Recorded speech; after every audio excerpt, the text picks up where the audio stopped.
Welcome back to the channel, my friends. Tonight we delve into the unsettling world of abandoned zoos, those once vibrant habitats now reclaimed by nature and shrouded in unsettling tales. Imagine the animals that once called these places home, their roars and cries now replaced by the creaking of rusted cages and the rustling of overgrown vines. So lock your doors, turn off the lights, and prepare to be terrified. Our first story takes us to the overgrown pathways of the long-abandoned Crestwood Zoo, a place once filled with the wonder of exotic animals, now steeped in unsettling silence. It's here that a lone security guard named Jake found himself facing the unexplainable during his nightly rounds. Jake's flashlight cut through the darkness, illuminating the dilapidated animal enclosures, now home to nothing but graffiti-covered walls and the ghosts of memories. As Jake patrolled the perimeter, a chill wind swept through the skeletal remains of the primate exhibit, sending shivers down his spine. He paused, his breath catching in his throat, as he noticed a faint light emanating from the old zookeeper's office. Curiosity and unease warred within him. The office had been locked for years, untouched since the zoo's closure. He slowly approached, his hand hovering over his taser, his heart pounding in his chest. Peering through the dusty window, Jake saw the unmistakable silhouette of a man hunched over a desk, seemingly engrossed in paperwork. The figure was dressed in what appeared to be a tattered zookeeper uniform, its back turned towards Jake. A wave of icy dread washed over him. He knew the zoo was deserted, yet there in the cold, lifeless office, someone or something was mimicking the motions of a bygone era.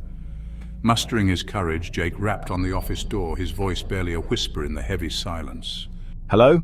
Is anyone in there?" The figure didn't respond.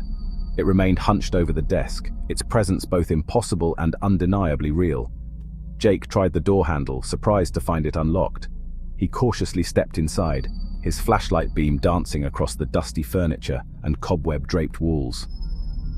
"Sir, I need you to identify yourself." The figure slowly turned, revealing the hollow sockets and decaying flesh of a skeletal face. Jake gasped, stumbling backward, his flashlight slipping from his grasp and plunging the office into darkness.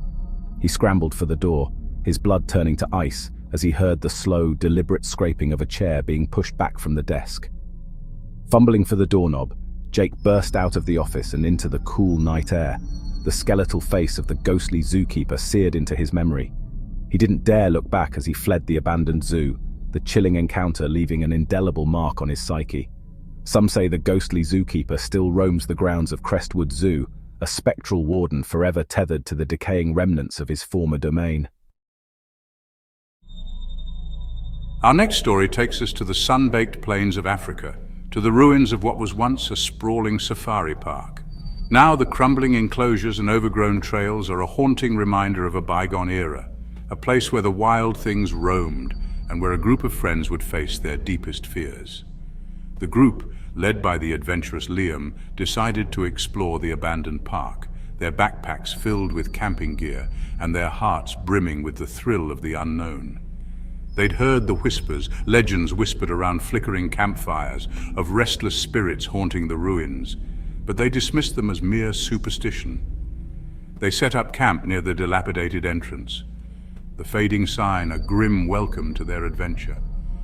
As the sun dipped below the horizon, casting long, eerie shadows across the savannah, they gathered around a crackling fire, sharing stories and laughter, their youthful exuberance momentarily eclipsing the unsettling atmosphere of the abandoned park.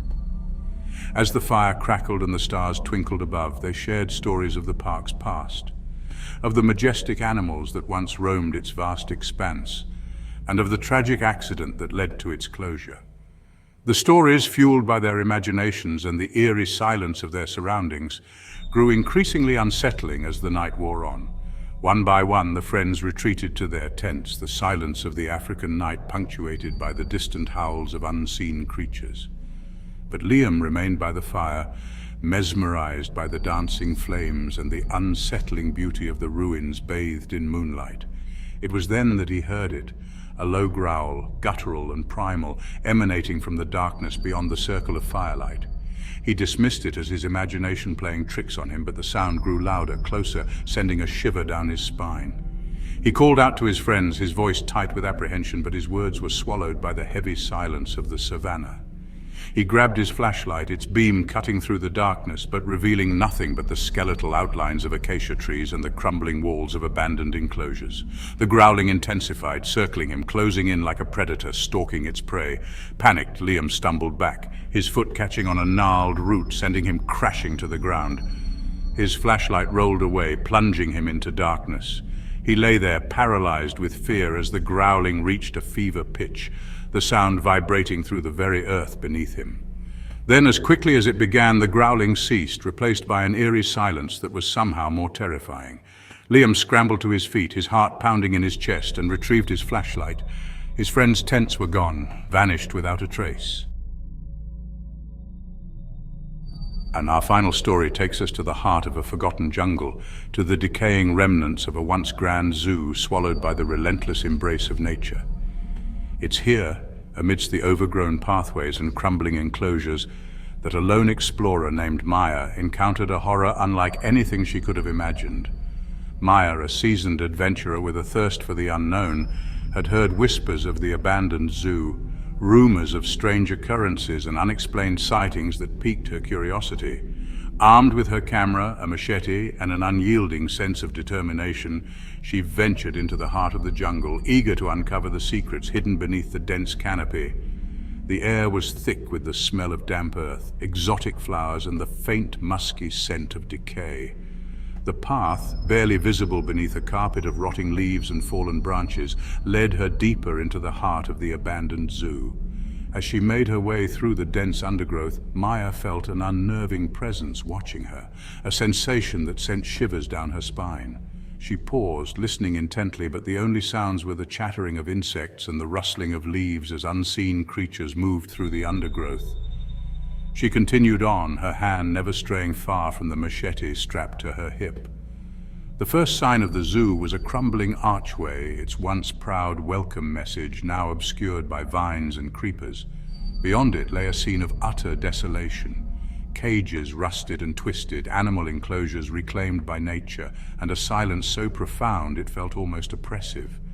As Maya ventured deeper into the abandoned zoo, she couldn't shake the feeling that she was being watched.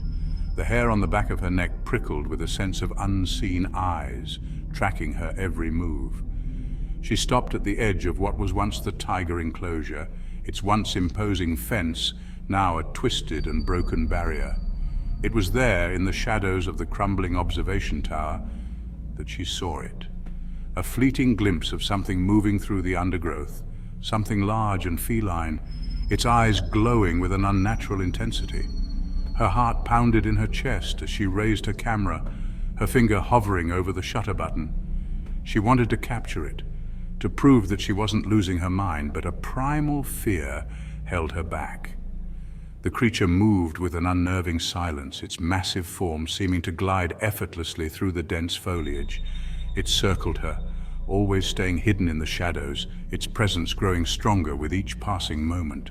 Maya knew she had stumbled upon something ancient and dangerous, something that should have remained hidden in the darkest corners of the jungle. As the creature edged closer, its low growl reverberating through the air, Maya knew she had to escape. She turned and ran, her backpack bouncing against her back, her lungs burning with exertion. She could hear the creature crashing through the undergrowth behind her, its heavy breathing close behind. She didn't stop running until she reached the safety of her jeep, the engine roaring to life like a lifeline. Thank you for joining us on this terrifying journey through abandoned zoos where the remnants of the past whisper tales of terror. If you enjoyed these stories, be sure to give this video a thumbs up and subscribe to our channel for more spine-chilling content. Until next time, sleep tight, and remember, sometimes the most terrifying creatures are the ones hidden in plain sight.